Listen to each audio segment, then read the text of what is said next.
Bonjour, bienvenue à Culture du Royaume, ici Régent Cloutier. Notre vision est d'équiper notre génération à découvrir leur nouvelle identité afin que tous puissent expérimenter leur plein potentiel. Pour en savoir plus, visitez notre site internet à cultureduroyaume.com. Bonne écoute!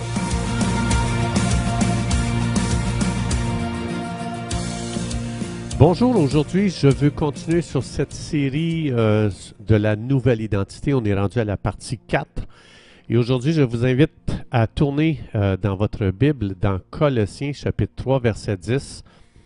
Ça dit ceci concernant la nouvelle identité. « Ayant revêtu l'homme nouveau qui se renouvelle dans la connaissance selon l'image de celui qui l'a créé. » Donc, ce verset ici, quand ça parle de l'homme nouveau, évidemment, ça parle de notre nouvelle identité. L'homme nouveau, on n'est pas né avec ça dans notre naissance biologique. L'homme nouveau, on l'a reçu quand on a invité Jésus-Christ dans notre vie, quand on a cru en lui, quand on a dit « Jésus, je te reçois, je t'invite, je crois en toi.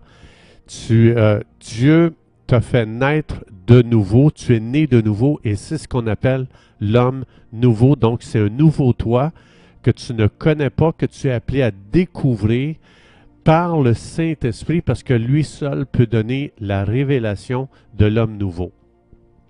Donc, c'est pour ça qu'on ne se connaît pas. Quand on est né de nouveau, on est devenu quelqu'un de complètement nouveau. Et la nouvelle naissance, ce n'est pas le vieux moi amélioré. C'est complètement une nouvelle identité que tu as reçue, une nouvelle nature, une nouvelle naissance. Donc ici, c'est très important, ça dit « ayant revêtu l'homme nouveau qui se renouvelle ». Ah, regardons ça. L'homme nouveau se renouvelle. Oui, c'est ce que le Saint-Esprit nous dit ici. Et comment est-ce qu'il se renouvelle? Ça dit dans la connaissance. Selon l'image de celui qui l'a créé. Donc, ça veut dire que c'est important de recevoir la bonne information parce que l'homme nouveau est renouvelé dans la connaissance. Il faut se souvenir, dans Jean 8, 32, Jésus dit « La vérité vous rendra libre. » La vérité libère. Donc, comment est-ce qu'il est renouvelé, l'homme nouveau? C'est dans la connaissance selon l'image de celui qui l'a créé. C'est-à-dire par l'image que j'ai de Dieu, la révélation de l'image de Dieu que je reçois. Alors, c'est important de se poser la question, comment est-ce que je vois Dieu? Est-ce que je vois Dieu comme étant un Dieu dur, sévère, exigeant, un Dieu distant, un Dieu toujours insatisfait, un Dieu en colère? Parce que c'est important, parce que ça dit que l'homme nouveau est touché par la connaissance que j'ai de l'image de Dieu. Alors, si mon image de Dieu est déformée, bien l'homme nouveau est touché. Ma nouvelle identité va être touchée. Elle va être freinée. Elle va être restreinte. Pas qu'elle l'est réellement, mais c'est la connaissance que j'ai concernant Dieu qui fait ça.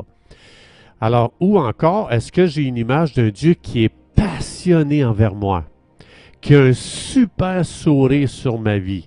Est-ce que je vois Dieu, un Dieu qui danse sur ma vie, comme ça dit dans l'Ancien Testament? Est-ce que je vois Dieu comme un père? Est-ce que je le vois comme un amoureux extraordinaire sur ma vie? Parce que tu es renouvelé dans l'homme nouveau par l'image que tu entretiens de Dieu. Ça veut dire que l'image, elle doit être bonne. C'est important ici, c'est quelque chose qui est super important de recevoir la révélation par le Saint-Esprit de qui est Dieu pour moi. Donc, je dois bien penser envers Dieu parce que ça affecte mon identité. C'est ce que ce verset-là veut dire ici. Donc, si je vois Dieu comme un époux, dans Éphésiens 5, ça dit « Jésus chérit l'Église, il l'aime, il la purifie. » Donc, est-ce que tu te sens aimé? C'est ça que ça veut dire dans Éphésiens 5. Marie, aimez vos femmes comme Christ a aimé l'Église et il la chérit, il en prend soin. Donc, est-ce que je me sens comme ça, privilégié, choyé, aimé, tout ce que tu veux? Alors, je veux donner un exemple justement dans la Bible. C'est quoi de se revêtir de l'homme nouveau? Ça implique quoi de se nourrir d'une nouvelle connaissance, c'est-à-dire une connaissance qui vient de Dieu concernant qui je suis. On a vu que mon identité définit mes actions, right? On a vu aussi que mon identité définit aussi mes émotions. Aujourd'hui, on va voir que mon identité, ma nouvelle identité, ça définit aussi mes déclarations. C'est important.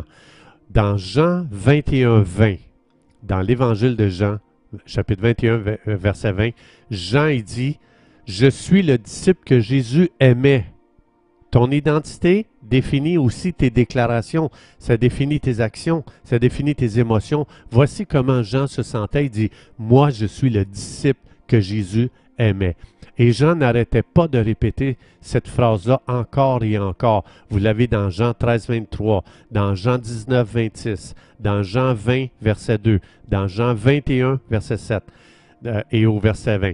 Encore et encore, Jean n'arrêtait pas de répéter ça. Pourquoi? Vous vous souvenez ce que j'ai dit dans une autre capsule concernant Einstein? Le monde que nous avons créé est le produit de nos pensées. Vous vous souvenez de ça? Et il ne pourra être changé sans changer notre façon de penser. Alors Jean, il ne s'est pas toujours vu comme on vient de lire, celui que Jésus aimait. Voici de quoi on qualifiait Jean, puis comment lui-même se voyait. Dans Marc 3, 17, ça dit Jean que l'on surnommait fils du tonnerre. Qu'est-ce que ça relâche un fils du tonnerre quand ça ne fait pas son affaire? Ici, je vais vous lire quelque chose d'intéressant. Le contexte, c'est Jésus, il donne une mission aux apôtres. Parce qu'il voulait célébrer la Pâque, puis tout ça, il avait besoin d'un endroit, un âne aussi sur lequel il devait monter. Et puis, donc, Jean, puis les 12 apôtres, ils s'en vont, et puis ils ont eu de la résistance en cours de route. Voici comment Jean, fils du tonnerre, va répondre aux gens qui sont un obstacle à sa mission.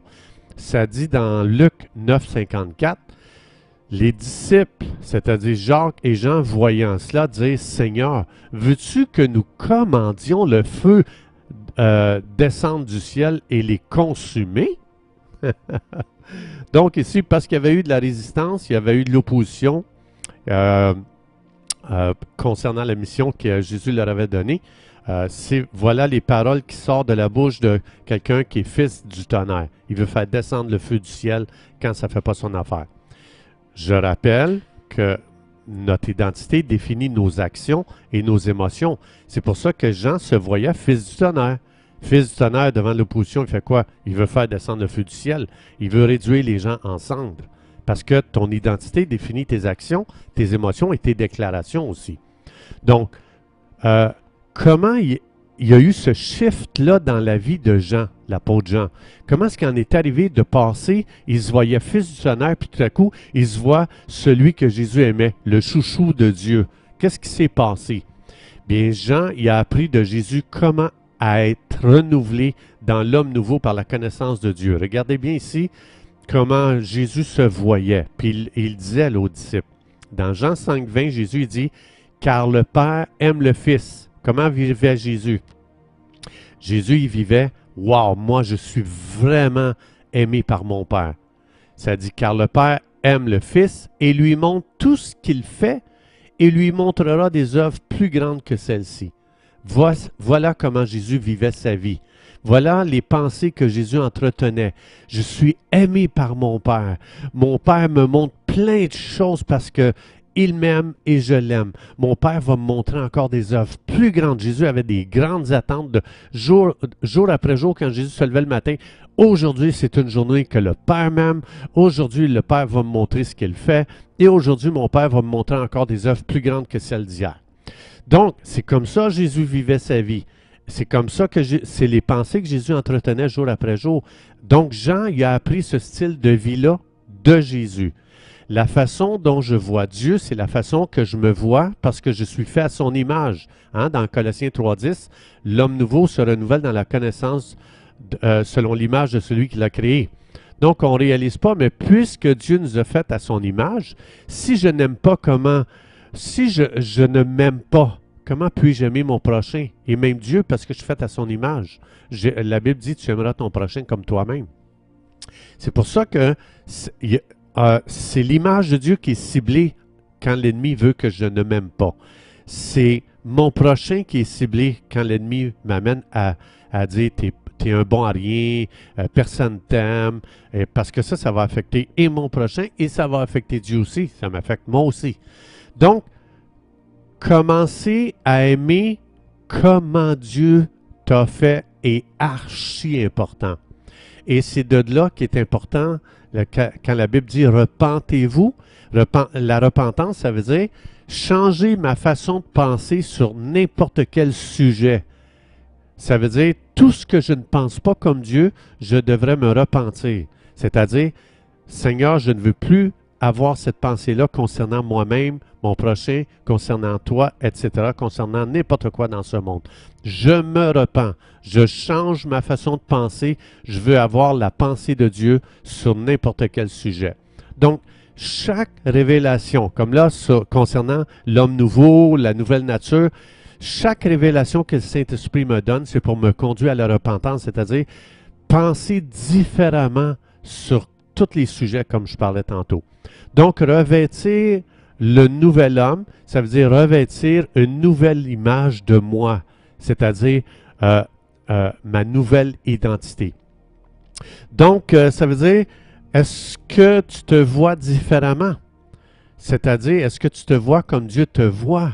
Parce que c'est ça la repentance. La repentance, ça veut dire, je me voyais comme ça avant, fils du tonnerre, maintenant je me vois comme je suis le chouchou de Dieu, je me sens tellement aimé. C'est pas que Dieu a des chouchous, c'est gens qui se voyaient comme ça. C'est-à-dire, sa vision de lui-même a changé complètement, il s'est revêtu de l'homme nouveau. Alors, qu'est-ce que je peux faire? Je veux conclure avec ceci. Les déclarations sont très importantes parce que les déclarations, ça veut dire voici ce que je crois et voici ce qui va arriver dans ma vie. Donc, je peux déclarer, Seigneur, je me sens éperdument aimé par toi. Voici ce que je déclare, Dieu m'aime éperdument. Je déclare que je suis complètement une nouvelle personne en Jésus. Et je t'invite, Saint-Esprit, Esprit de vérité, Esprit de révélation, viens renouveler mon intelligence afin que je puisse me voir comme Dieu me voit dans le nom de Jésus. Chers amis, c'est tout le temps que nous avions. Merci d'avoir été des nôtres et à la prochaine.